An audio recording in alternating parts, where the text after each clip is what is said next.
Shoutout ko muna po yung mga bago kong subscribers na sinalay sa Stable Official 3028, Bicolana Vlog 15, Sam Camila da CU5 Way X, at si Tatangakis, at Shena McKincher Angels, Vlog 76. Mga idols, bago ako magpatuloy sa pag-upload ng mga drawings and animation, ay ituturo ko muna sa inyo kung paano ito ginagawa at nakakapagsalita. Mag-umpisa tayo sa pagdrawing ng mukha na naka-side view. Sundan nyo lamang po ako at tingnan ang mga guhit at suka. Sa susunod na video ay front face naman. At pag-aralan po ninyong maigi ang mga sukat ng mukha dahil iyan din ang sukat ng katawan. Paumanhin lang po mga idols at mabilisan lang po ito. 30 minutes lang kasi itong short video sa YouTube.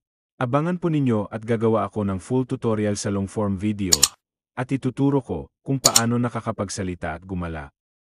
Huwag pong kalimutang mag-subscribe para updated kayo sa mga